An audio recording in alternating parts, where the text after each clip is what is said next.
Number one channel के number one show कच्चा चिट्ठा में आप सभी का स्वागत है। आपके साथ मैं हूं सबीना तामंग देशमुख।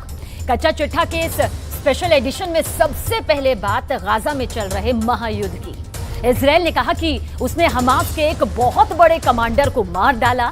एमन नौफाल हमास की सेंट्रल गाजा ब्रिगेड का कमांडर था। अब इजरायल के रक्षा मंत्री ने कहा कि यह युद्ध लंबा खिंचेगा, लंबा चलेगा। लेकिन अब ईरान की तरफ से आई दो बड़ी वार्निंग, दो सबसे बड़ी चेतावनी आप समझ लीजिए, क्योंकि ये बहुत खतरनाक इशारा कर रही है। ईरान के विदेश मंत्री ने कहा कि अगले कुछ घंटों में इजरायल पर बहुत ही बड़ा हमला हो सकता है।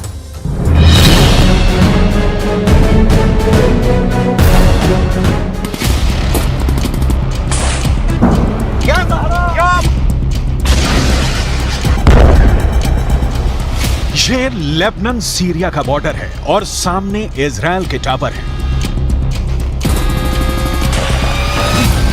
टावर पर छोटे रडार भी लगे हैं, कम्युनिकेशन सिस्टम भी लगे हैं और सर्विलांस कैमरे भी लगे हैं। तभी झाड़ियों में से निकलती है एक स्नाइपर की राइफल और फिर देखिए क्या होता है।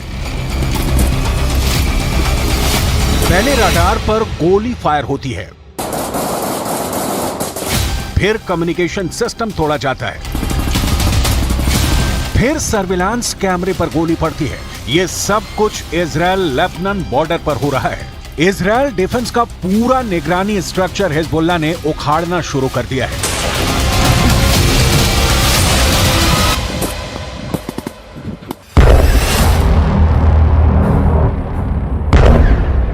लेकिन इसके बाद जो होता है वो नेतन्याहू को डरा देगा। ये हनीता बॉर्डर पॉइंट है। यहां एक मिसाइल निकलती है और सीधे बॉर्डर पर खड़े इजरायल के मरकावा टैंक को फोड़ देती है।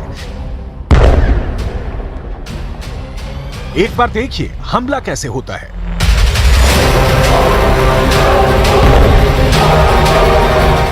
धुआं छटता है तो इजरायल के बाकी टैंक भागने लगते हैं।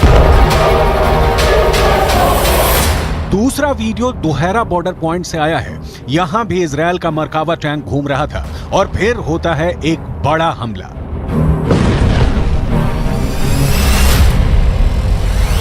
Hezbollah anti tank missile fire करता है। मिसाइल टैंक की तरफ बहुत तेजी से बढ़ती है और इजरायल के मरकावा में बहुत बड़ा धमाका होता है।